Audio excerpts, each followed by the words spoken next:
Now we will talk about Doppler effect. What is Doppler effect?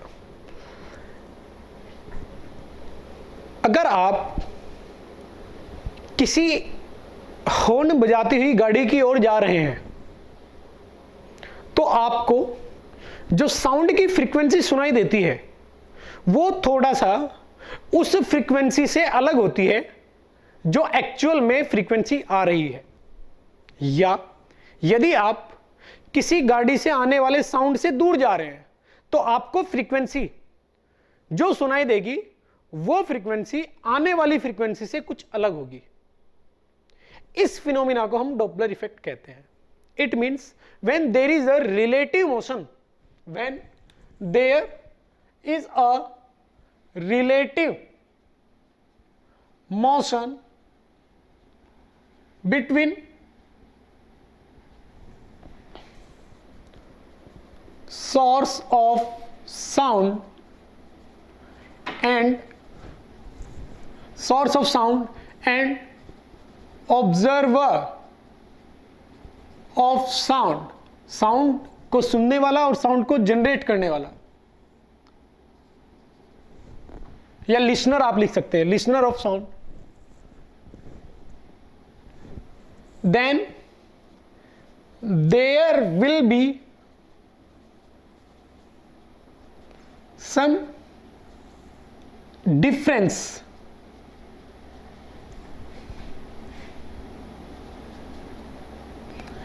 in the observed frequency of sound, then its real frequency. यदि source और observer के बीच में relative motion होता है तो observer को जो फ्रीक्वेंसी ऑब्जर्व होती है वो रियल फ्रीक्वेंसी से हमेशा कुछ डिफरेंस रखती है। यही फिनोमिना डॉपलर इफेक्ट कहलाती है। अब ध्यान से सुनेंगे ये क्यों जनरेट होती है, डॉपलर इफेक्ट का रीजन क्या है, ये आपको समझ में आना चाहिए। देखो, अगर मैं कोई भी साउंड की बात करता हूं, जैसे मान लेते हैं कि मैं ये साउंड जनरेट करता हूं, अब ये साउंड मैंने ऐसा बना दिया कि आगे जा रहा है, लेकिन अगर ज्यादातर क्वेश्चंस जो आते हैं पॉइंट सोर्स के आते हैं, पॉइंट सोर्स से हर डायरेक्शन में साउंड जाती है। अब ये सोर्स मैंने ऐसे बना दिया कि साउंड आगे जाएगी सिर्फ इधर, क्लियर। अगर मैं इसको पॉइंट सोर्स मान लेता हूं तो आपको ये कुछ इस प्रकार से समझना चाहिए कि अगर ये पॉइंट सोर्स है तो ये ऐसा है और इससे हर डायरेक्शन में साउंड निकल रही है, क्लियर। तो ये पॉइंट सोर्स में भी आपको समझा रहा हूं। इससे साउंड निकलने का मतलब क्या होता है, इससे साउंड निकलने का मतलब ये होगा कि स्पेस में अगर आप प्रेशर के टर्म में बात करते हैं तो रेयरफेक्शन और कंप्रेशन जोन आगे की ओर ट्रेवल करते जा रहे हैं, समझे ना, इस डायरेक्शन में। अगर साउंड इस डायरेक्शन में जा रही है, मान लेते हैं ये अगर पॉइंट सोर्स है तो हर डायरेक्शन में स्फेरिकल शेल की फॉर्म में, यानी spherically radially outward, rarefaction zone and compression zone are moving radially outward, clear.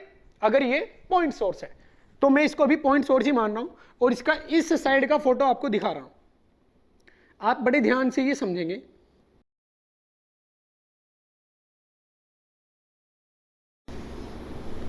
ये इस प्रकार से रेयरफेक्शन एंड कंप्रेशन जोन आगे की ओर ट्रेवल करते हैं। आप इसमें से किसी भी एक जोन को, जैसे ये मैंने जो हेजिंग यहाँ किया हुआ है, इसको आप कोई भी एक जोन का नाम दे सकते हैं। मान लेता हूं कि ये रेयरफेक्शन जोन है। रेयरफेक्शन जोन कौन सा होता है, जहां प्रेशर नॉर्मल प्रेशर से कम होता है, और कंप्रेशन जोन क्या होता है, जहां प्रेशर नॉर्मल स्टेट से ज्यादा होता है। तो यदि मैं कहता हूं कि आपका जो श्रोता है, ऑब्जर्वर है जो, वो यहां खड़ा हुआ है, क्लियर। ये उसका कान है, ये उसका ईयर है उसका, ये है। अब उसको फ्रीक्वेंसी सुनाई देने का मतलब क्या है, ये जो जोन है, कौन से जोन, ये compression zone, rarefaction zone, compression zone, ये उसके कान से कंटिन्यूअस टकराते जाते हैं, क्लियर, कंटिन्यूअसली उसके कान से टकराते जाते हैं। तो उसको सुनाई देता है आवाज। इसको साउंड की सेंसेशन इन जोन के टकराने की वजह से आती है, समझे? तो फ्रीक्वेंसी क्या होती है? फ्रीक्वेंसी ये होती है कि एक सेकंड में रेयरफेक्शन जोन कितनी बार इससे टकराएगा। रेयरफेक्शन एक कंप्लीट, हम कहते हैं ना कि फ्रीक्वेंसी क्या है, एक सेकंड में जितने साइकिल कोई कंप्लीट करता है वो उसकी फ्रीक्वेंसी होती है। तो यहां साइकिल में ही ये क्या जनरेट कर रहा है? Rarefaction compression, rarefaction compression, rarefaction compression, ये जोन ये जनरेट कर रहा है। तो मैं ये कह सकता हूं कि फ्रीक्वेंसी जो रिलेटेड होगी वो किस चीज से रिलेटेड होगी? वो इस चीज से रिलेटेड होगी कि इस कान से एक सेकंड में कितने रेयरफेक्शन जोन, कोई भी एक जोन, चाहे कंप्रेशन बोलो चाहे रेयरफेक्शन, कितने रेयरफेक्शन जोन टकरा जाते हैं, इस चीज से रिलेटेड होगी। अगर ये एक सेकंड में उसको ज्यादा फील हो रही है, इसका मतलब उसको ज्यादा फ्रीक्वेंसी फील हो रही होगी। समझ में आई बात? क्लियर? तो अब मैं ये कहूंगा कि यदि एक कान स्थिर है, ऑब्जर्वर स्टेशनरी है, और ये कौन है? सोर्स ऑफ साउंड, ये एस, ये दोनों स्थिर है। तो बेटा आप ये देखेंगे कि यहां से एक सेकंड में जितने भी रेयरफेक्शन जोन या कंप्रेशन जोन निकलते हैं वो इससे उतने ही टकराते हैं। एक सेकंड में जितने यहां से निकलेंगे उतने इससे टकराएंगे। समझ में आई बात? क्योंकि इनकी ये जो आगे चलने की स्पीड है ये फिक्स है। ये स्पीड कौन सी स्पीड है?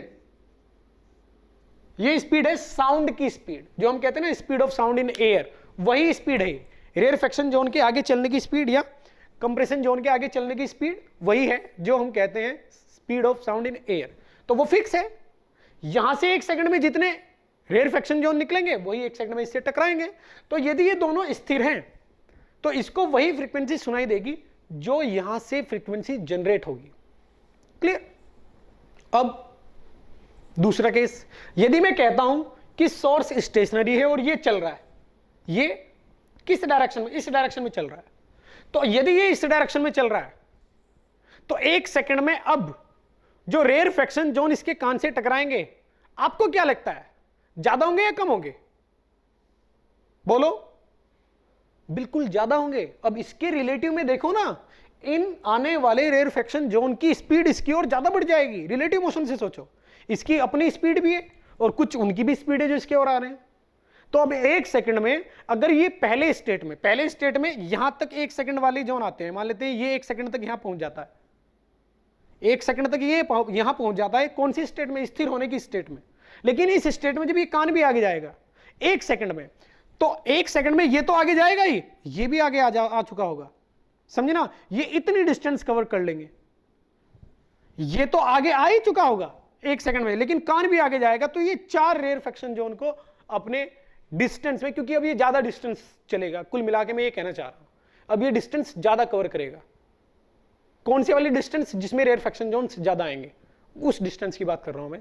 तो कुल मिला के इस स्टेट में जब ये कान आगे चलेगा तो इस कान से रेयरफेक्शन जोन एक सेकंड में ज्यादा टकराएंगे, क्योंकि ये भी आगे चल रहा है और वो भी उधर से आ रहा है।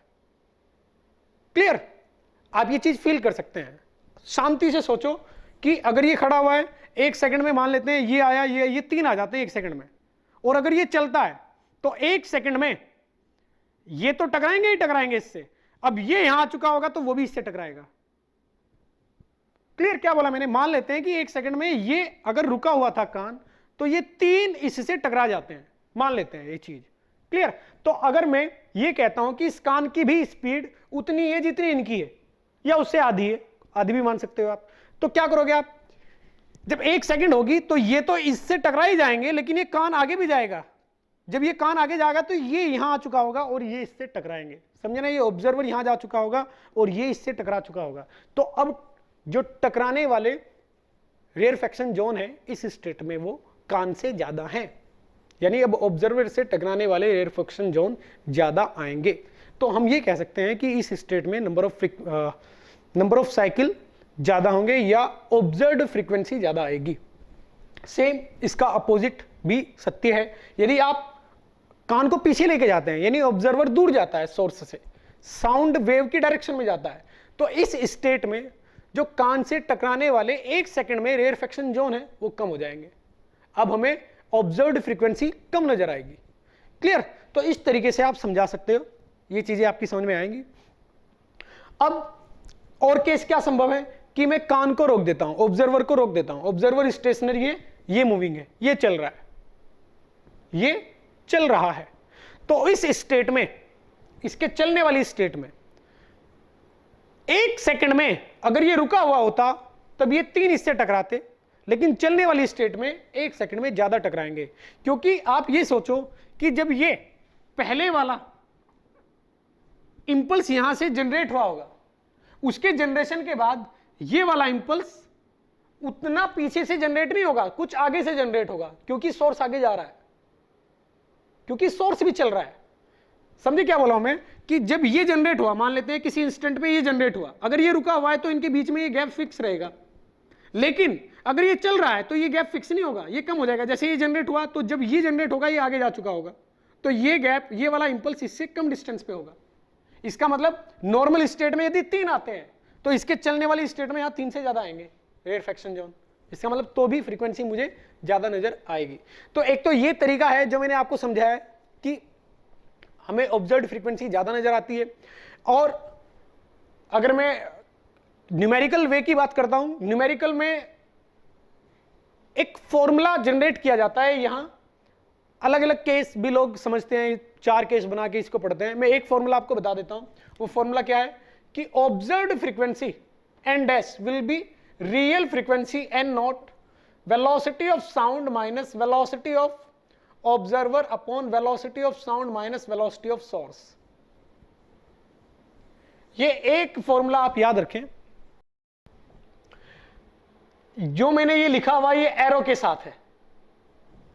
क्लियर? अभी मैं बताऊंगा, इस फॉर्मूले को रटने से काम नहीं चलेगा, इस फॉर्मूले को समझना पड़ेगा। इन चारों केस में कौन कौन से केस? दोनों रुके हुए हैं, पहला केस। दूसरा, ऑब्जर्वर साउंड की ओर जा रहा है। तीसरा, ऑब्जर्वर साउंड से दूर जा रहा है, समझे ना, सोर्स से दूर जा रहा है। चौथा, ऑब्जर्वर रुका हुआ है, साउंड चल रहा है, सोर्स चल रहा है। सोर्स किसकी ओर चल रहा है? साउंड की डायरेक्शन में। चौथा, सोर्स किसकी ओर चल रहा है? ऑब्जर्वर से दूर। तो लोग इसको 4-5 केस बना के पढ़ते हैं। आपको कोई केस बनाने की जरूरत नहीं है, ये एकमात्र एक फॉर्मूला है, एक फॉर्मूला सबके लिए क्वेश्चन सोल्व करेगा। हर एक क्वेश्चन आप इससे सोल्व कर सकते हो। आपको समझ में आना चाहिए कि फॉर्मूला यूज कैसे करना है। तो ध्यान से सुने, हमेशा जो साउंड की डायरेक्शन होगी उसको पॉजिटिव लें। जैसे इस केस में साउंड की डायरेक्शन क्या है? ये साउंड की डायरेक्शन है। कैसे साउंड की डायरेक्शन किस तरीके से ली जाएगी? सोर्स से ऑब्जर्वर की ओर साउंड डायरेक्शन होती है। जैसे मैंने ये लिखा, ये तो क्या दर्शा रहा है? हर डायरेक्शन में इससे साउंड निकलेगी। इधर भी साउंड है, इधर भी, हर डायरेक्शन में, क्योंकि ये तो पॉइंट सोर्स है। मुझे साउंड की डायरेक्शन वो ट्रीट करनी है जो सोर्स से ऑब्जर्वर की ओर है। ये सोर्स से ऑब्जर्वर की ओर मैं साउंड की डायरेक्शन ट्रीट करूंगा।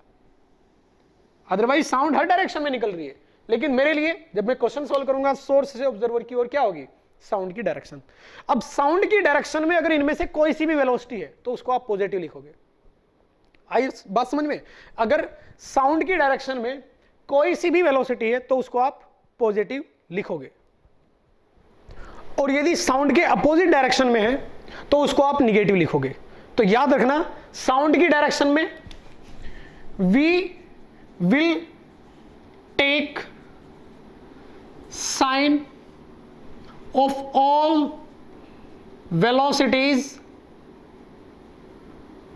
positive in direction of sound propagation sound propagation की डायरेक्शन को मैं पॉजिटिव लूंगा। तो ये नोट आप याद रखना, इसका अपोजिट भी सत्य है। We will take sign all of all velocities negative in direction opposite to the sound propagation. अगर अपोजिट है तो नेगेटिव लेंगे। फॉर्मूला रहेगा माइनस। कुछ किताबों में यहां माइनस प्लस लिखा गया है, उससे आप नहीं घबराओगे, माइनस ही याद करोगे। यही फॉर्मूला है, माइनस माइनस, ऊपर भी माइनस नीचे माइनस। ये कौन है? साउंड।